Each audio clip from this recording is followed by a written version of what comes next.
আরেকটা ইম্পর্টেন্ট বিষয়, জুলাইয়ের কথা মনে হওয়াতে, খুবই পুর স্ক্রিপ্টেড একটা নাটক বিএনপি আপনার হচ্ছে পার্লামেন্টে করছে, খুবই পুরলি স্ক্রিপ্টেড। সেটা হচ্ছে কি, ওনারা বলতেছে, বারবার বলতেছে ওরা জুলাই সনদের পক্ষে, মানে বারবার কিন্তু বলতেছে জুলাই সনদের পক্ষে, যে আমরা প্রত্যেকটা দাড়ি কমা সহ আমরা জুলাই সনদ বাস্তবায়ন করব।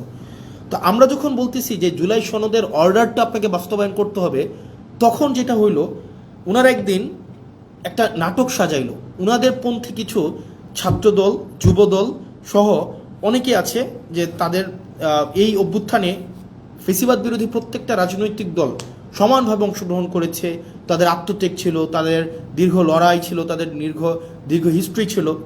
তো ওনারা কি করলেন, কিছু সিলেক্টিভ আহতকে, কিছু সিলেক্টিভ, একদম সিলেক্টিভ কিছু আহতকে বিরোধী দলীয় যেই গ্যালারিটা আছে সেই গ্যালারিটাতে এনে বসাইলো, এবং ওনাদেরকে বলে দেওয়া হলো, পরবর্তীতে ওনাদের মধ্যে অনেকগুলো আহত আমাদের কাছে আসছে যে ভাই আমরা তো বুঝি নাই যে আসলে আমাদেরকে কী কারণে নিয়ে আসা হয়েছে, আমাদেরকে জাস্ট বলা হয়েছে আপনাদেরকে গাদ্দার বলার জন্য, এবং আপনাদেরকে যেন আমরা বেশিং করি, আপনাদেরকে যেন আমরা হচ্ছে ওখান থেকে আপনাদেরকে বেশিং করি, এবং আপনাদের বিরুদ্ধে যেন আমরা স্লোগান দিই।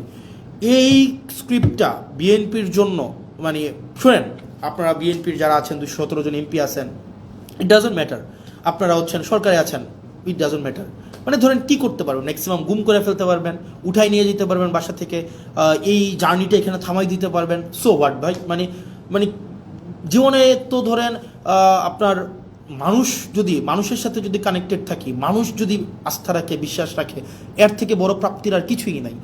আপনারা ওই দিন যে স্ক্রিপ্টটা সাজাইলেন, আপনারা যে নাটকটা সেদিন সংসদে করলেন, এবং আমরা দেখলাম মাননীয় প্রধানমন্ত্রী প্রত্যেক আহতের সাথে একজন একজন করে কথা বললেন। কথা বলে আসার পরে ওই আহতরা ওই গ্যালারি থেকে আমাদেরকে বিভিন্নভাবে, ওখানে আপনারা দেখলেন একটা সিন ক্রিয়েট করা হয়েছে, এবং ওনারা আমাদেরকে বিভিন্নভাবে গালাগালি দিলেন। ওনারা বললেন আমরা জুলাই সনদ চাই, আমরা জুলাই সনদ চাই, বিএনপি যেভাবে চাই আমরা সেভাবে চাই। তো আমরা জিজ্ঞেস করলাম বিএনপি কীভাবে চাই বলেন তো? ওনারা বললেন না, বিএনপি যেভাবে চাই আমরা সেভাবে চাই। আমি বললাম তো বলেন না বিএনপি কীভাবে চায়? কয় না আমরা এত কিছু বুঝি না, বিএনপি যেভাবে জুলাই সনদ চাই আমরা সেভাবে চাই। এর মাঝখানে 3-4 জন আছে আমাদের কাছে এসে বললো যে ভাই আমরা খুবই দুঃখিত, আমরা আপনাদের সাথে এইভাবে আচরণ করার কারণে, কিন্তু আমাদেরকে এইভাবেই বলা হয়েছে, আমাদেরকে বলা হয়েছে আমরা যেন আপনাদের বিরুদ্ধে স্লোগান দেই, আমরা যেন আপনাদেরকে হচ্ছে ওখানে অপমান করি, আমরা যেন আপনাদের বিরুদ্ধে এই ধরনের কথাগুলো বলি।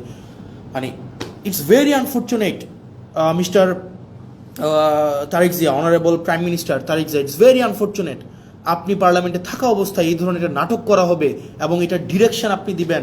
মানে আমি জানি এটা স্ক্রিপ্ট রাইটার কে ছিল, এটার কোরিওগ্রাফার কে ছিল, এটার হচ্ছে ডিরেক্টর কে ছিল আমি জানি না, কিন্তু আমি এটা বিশ্বাস করতে স্টিল চাই না যে এখানে আপনার এখানে কোনো ধরনের আপনি ব্যক্তিগতভাবে এখানে এটার পৃষ্ঠপোষকতা করেছেন, এটা আমি বিশ্বাস করতে চাই না।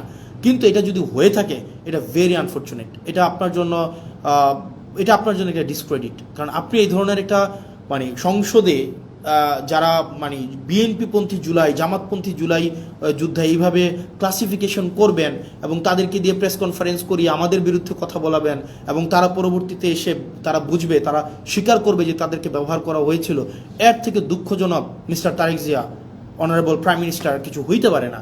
এবং এটা আপনার জন্য খুবই ডিসগ্রেস, আপনার জন্য ডিসগ্রেস। আমি একজন পলিটিশিয়ান, আমি হচ্ছে একই সংসদে বসি, এবং আমার কাছে মনে হয়েছে লাস্ট 1 মাসের অ্যাক্টিভিটিতে আমাকে অবশ্যই কথা বলতে হবে।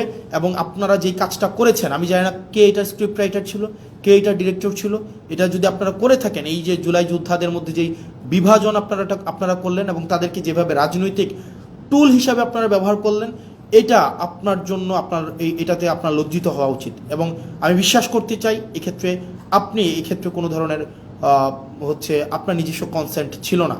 আর আপনাকে যারা বুঝিয়েছে, এই স্ক্রিপ্ট রাইটার যারা ছিল, ডিরেক্টর যারা ছিল, তারা আপনাকে বিপদে ফেলবে। প্রিয় দেশবাসী, আমাদের দেশ যেদিকে যাচ্ছে, আমাদের বাংলাদেশ যে পথে হাঁটছে, আমরা যেদিকে যাচ্ছি, কোনো ইতিবাচক বার্তা আমাদেরকে দিচ্ছে না। আমাদের যারা আত্মত্যাগ দিয়েছিল, তারা যে কারণে আত্মত্যাগ করেছিল, রাষ্ট্রের স্ট্রাকচারাল রিফরমেশনের জন্য।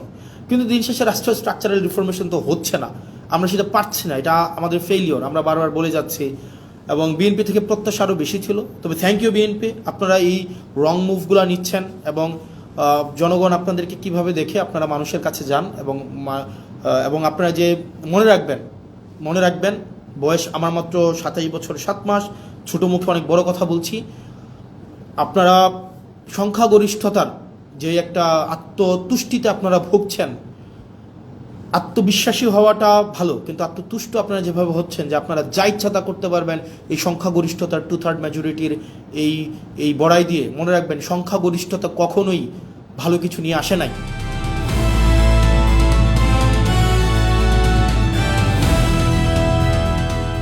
দিনাজপুর টিভি, মানুষের জীবনের কথা বলে।